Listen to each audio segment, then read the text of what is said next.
In our first lesson on simple filters, we found that almost all filters can be classified as low pass, to pass a range of frequencies up to a certain value and reject those above that value; high pass, to pass a range of frequencies above a certain value and reject those below that value; band pass, to pass a selected band of frequencies while rejecting all others; and band reject, to reject a selected band of frequencies while passing all others. We also found that almost all filters are simple combinations of inductors, capacitors, and resistors. It was the reaction of a particular combination of these components to frequency that produced filtering action. For example, this low-pass L-section filter has an inductor in the series position, a capacitor in the shunt position. The inductor offers a small impedance to low frequencies, a large impedance to high frequencies, thus will pass lows, reject highs. The capacitor works just the opposite. It offers a large impedance to low frequencies and thus develops a large voltage across it. Since that output is taken across the capacitor, the output voltage is large at low frequencies. At high frequencies, its impedance is small and it does not develop a suitable output voltage. No output at high frequencies. We found that we could reverse the action of the filter by reversing the filter components. The capacitor in the series position offers a large impedance to low frequencies and blocks them, and a small impedance to high frequencies and passes them. The inductor in the shunt position offers a small impedance to low frequencies and does not develop a suitable output voltage, while at high frequencies its impedance is large and thus it will develop an output. A series tank circuit placed in the series position of the filter will pass a band of frequencies around resonance and reject those above and below resonance, because a series tank offers minimum impedance to frequencies close to resonance and will pass them, but to all other frequencies it offers maximum impedance and thus rejects them. Placing the tank in the shunt position reverses the filtering action.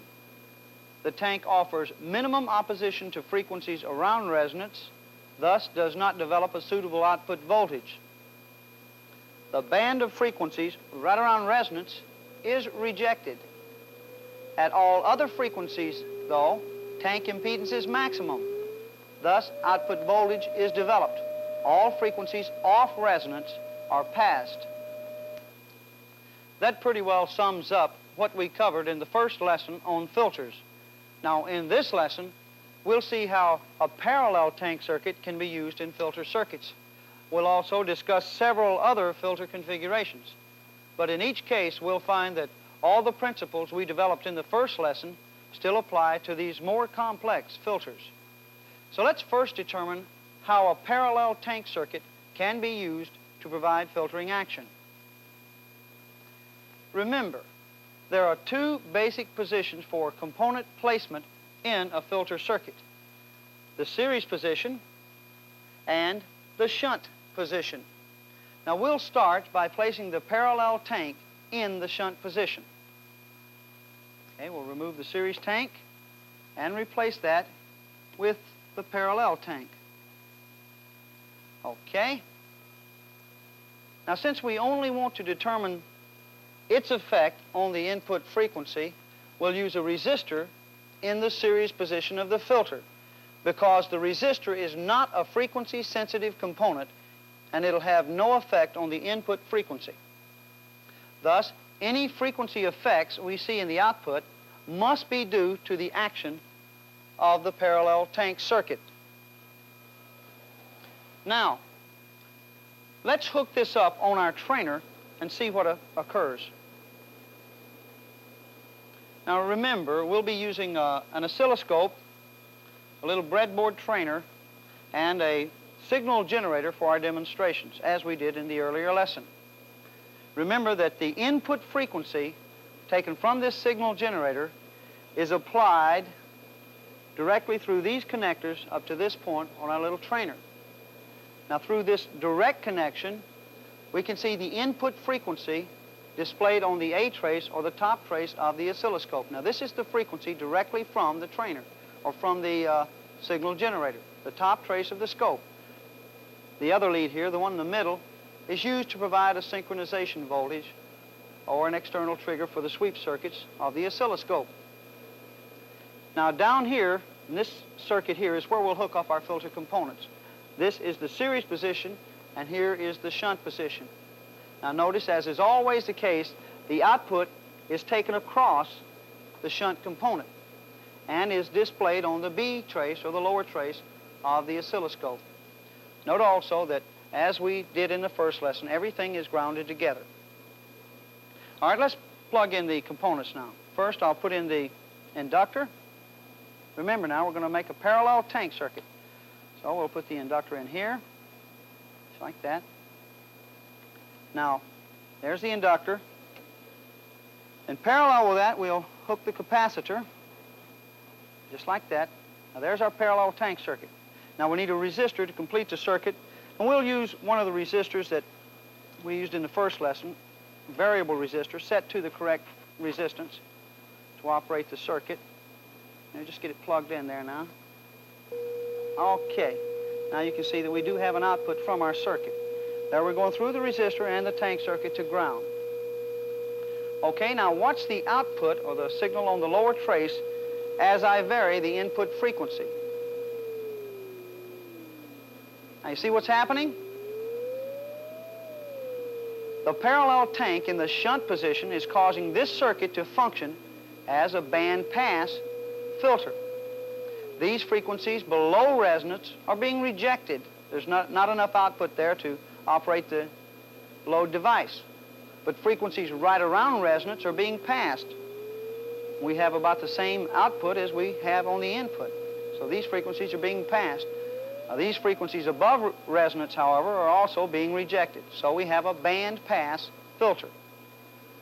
Now, as is true of all other filters, reversing the position of the shunt and series components reverses the action of the filter. Let's see. Now, the parallel tank is in the series position. The capacitor here, and across it, or in parallel with it, the inductor. Tank in the series position. In the shunt position, you'll notice that we have our resistor. Now let's check the frequency response of this circuit. At low frequencies, I have maximum output from the filter. But right around resonance, the output drops off to practically nothing. We're rejecting these frequencies right around resonance. Frequencies above resonance are being passed. So the parallel tank in the series position causes the circuit to function as a band reject filter. It's rejecting a band of frequencies right around resonance, but passing all others. Actually, the parallel tank works just opposite to the series tank. Now, both these circuits function as band pass filters. A series tank circuit in the series position or a parallel tank circuit in the shunt position serves to pass a band of frequencies around resonance, reject all others. So, why can't we combine the filtering components of the two circuits and make one band pass filter that has a series tank circuit in the series position, a parallel tank circuit in the shunt position? This circuit will still function as a band pass circuit, plus the filtering action will be improved because now there are two tanks to provide filtering action. To frequencies around resonance, the series tank offers minimum impedance, thus will allow them to pass through. The parallel tank offers maximum impedance to these frequencies, thus will develop maximum output voltage. And since the output is taken across the tank, the output voltage will be maximum at these frequencies. So the circuit has passed a band of frequencies around resonance. To frequencies above and below resonance, the series tank offers maximum impedance, thus will block or reject those frequencies. The parallel tank impedance is minimum to frequencies off resonance, and no output voltage will be developed. The circuit is rejecting frequencies off resonance. Now here's the series tank in the series position. Inductor, capacitor in series. And the parallel tank in the shunt position. It's our parallel tank inductor, our parallel tank capacitor. Let's see how this combination affects our output signal. As you can see, the circuit is functioning as a band-pass filter. Now notice the good attenuation of those frequencies off resonance and the sharp response of the filter at resonance. Now this is due to having two tanks providing the filtering action. As demonstrated in all other filters, reversing the series and shunt components reverses the filtering action. Watch. Now these components, the inductor and this capacitor, are hooked up as a parallel tank, and they're in the series position, and this inductor and this capacitor is hooked up as a series tank, and it's in the shunt position. Now the parallel tank is offering maximum impedance to frequencies close to resonance and rejecting them, and the series tank is offering minimum impedance to frequencies at resonance and is not developing an output voltage. The filter is now rejecting frequencies at and around resonance. At frequencies off resonance, the parallel tank impedance is minimum and passes these frequencies through. The series tank impedance is maximum and develops the output voltage. The circuit is passing frequencies off resonance. And note the extremely sharp response, since we're now using two tank circuits. We've now demonstrated all of the so-called simple filters. Next, we'll discuss modifications that can be made to the basic L section that will improve the overall filtering action by adding additional filter components to the circuit. We'll start out with the basic L section low-pass filter.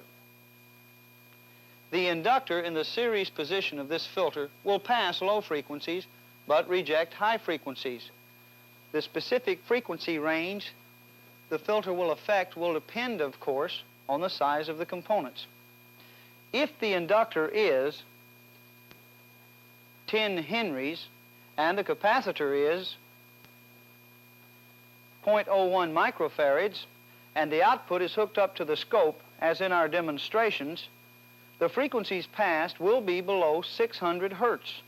Those above that value will be rejected. Now, changing the value of any of the components in the circuit will cause the filter to affect a different range of frequencies. However, there are a number of modifications we can make to this circuit without changing total inductance or total capacitance. And if we don't change the total values of L and C, then the filter will still affect the same frequency range. For example, if we split this inductor into two equal parts and connect the parts together like this, have we changed total inductance? Now, each inductor equals 5 henries. And since inductors in series are added just like resistors in series, the total value of inductance is 5 plus 5, or a total of 10 henries inductance. We can even move one of the inductors over here on the output side of the filter, and we still won't change total inductance. It's still 10 henries, and thus this filter will still pass frequencies below 600 hertz, reject those above that value. This filter is an inductive input-output filter.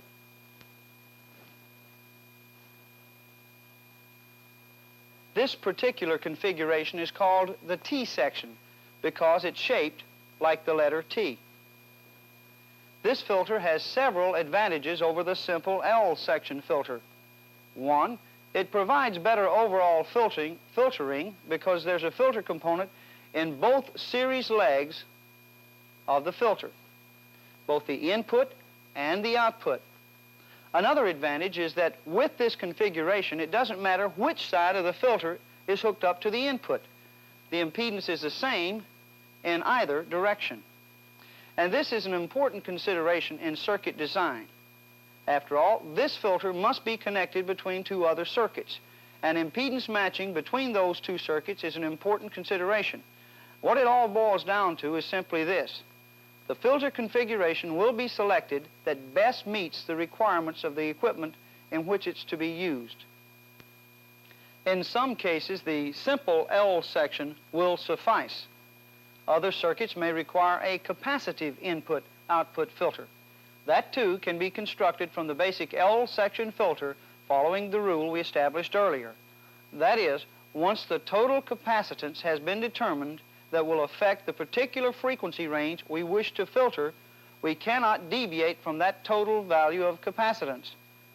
Well, since capacitors in parallel are added like resistors in series, we can replace this 0.01 microfarad capacitor with two 0.005 microfarad capacitors in parallel. The total capacitance is still equal to 0.01 microfarads, so the circuit will still affect the same frequency range. We can even move one of the capacitors to the input side of the filter without changing total circuit capacitance. It's still 0.01 microfarads. This configuration is called the pi section filter because it's shaped like the Greek letter pi. It has the same advantages of the T section, that is, better filtering and impedance matching between input and output. However, this offers capacitive input, where the T offered inductive input. Again, the choice of filter is based on circuit requirements. This same logic can be applied to all the basic L section filters. For example, let's consider the L section high-pass filter. To construct a T section filter with the same frequency response as this basic L section, we must use two capacitors in series.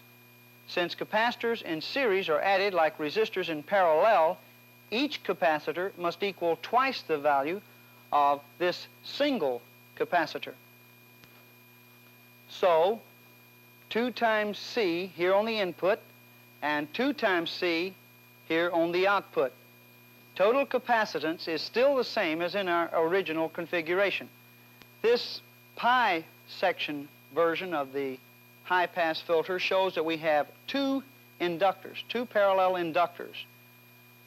Since inductors in parallel are added like resistors in parallel, we must have twice the original value of inductance in each of our legs of the filter. The advantages of the T and pi section version of the low-pass filter apply equally to the high-pass versions and also to the band-pass and band-reject filters as well. Let's first consider how we can improve the filtering action in our band-pass filters. This L section band-pass filter can be configured as a T section following the rules established earlier concerning total circuit inductance and capacitance. We'll need another inductor in series, and inductors in series add just like resistors in series. So 1/2 the total inductance must go in the input tank, 1/2 in the output tank. Capacitors in series are added like resistors in parallel. So to maintain the total required value of capacitance, we must put twice the capacitance in this tank and twice C in this tank. Thus, total values of L and C remain the same as originally required, and this circuit, the T section band-pass filter, will still affect the same frequency range as did the basic L section. Note again that the input and output impedances are equal, and since we have more filter components, our filtering action is improved over the basic L section. The pi section band-pass filter can be constructed by, again, maintaining total circuit inductance and capacitance values the same as in this basic L section. We'll add an additional shunt leg to the basic L section like this. We now have two capacitors in parallel, so each capacitor must equal half the original capacitance. 1/2 here and 1/2 here. Two inductors in parallel, however, means that each inductor must equal twice the total value required. So 2 times L goes here in this tank, and 2 times L goes here. Again, total values of L and C have been maintained. And finally, we come to the band reject filter. It can also be reconfigured into a T or pi section. The basic L section band reject filter uses a parallel tank in the series position. To form a T section band reject filter will require 2 parallel tanks in the series position. Notice how total circuit inductance and capacitance are maintained by placing half the series inductance in each tank and twice the series capacitance in each tank. The pi section band reject filter has 2 shunt legs. Each leg has a series tank with twice the total shunt inductance in each tank and half the total shunt capacitance in each tank. Again, this is done to maintain total shunt inductance and capacitance at the required values. Now we have our demo hooked up as a simple L section band reject filter, a parallel tank in the series position, our little shorting wire, and a series tank in the shunt position composed of this capacitor in series with this inductor, and of course the other side of the inductor going to ground, and our output is taken across our shunt component. Now we've said that the T and pi section filters provide improved filtering action over the simple L section. What do we mean by improved filtering action? Just this. This L section band reject filter rejects a band of frequencies from about 500 hertz up to about 700 hertz. Now since the specific frequency we want to reject is 600 hertz, this circuit is not too precise, is it? So let's make a T section from this basic L section and see if we can improve the frequency response. Now to make the T section, we'll need another parallel tank in the output leg of the series position, and we'll need to move our series tank over to the junction between the 2 parallel tanks. Now let's do this. Okay, parallel tank here in the input series leg of the filter and a parallel tank in the output series leg of the filter. And our series tank now is connected from the junction of these 2 tanks down through the capacitor, the inductor in series, and down to ground. So we have a T section band reject filter. Now let's check the frequency response of this circuit and see if we have indeed improved it. All right. Notice now that I only have to go down to about 550 hertz and I have maximum output from the filter. The same is true on the other side of the frequency we wish to reject. At about 650 hertz, I now have maximum output from the filter. So I'm now rejecting a band of frequencies much closer to 600 hertz. I have indeed improved the frequency response of the filter. This is true of all the more complex filters. The additional filter components serve to improve the frequency response of the filter, to cause it to do more precisely what we want it to do. Well, that's it. You've now seen all the basic filter configurations and how they can be modified with additional components to form T-section and pi-section filters. Your classroom instructor will show you a page in your study guide which shows all of these filter configurations. As you study them, keep in mind the basic principles we've established concerning filter circuits and how they work. Later on, when you study receivers, transmitters, antenna systems, and other advanced circuits, you'll see these filters again. What you learn now will prepare you for those later studies.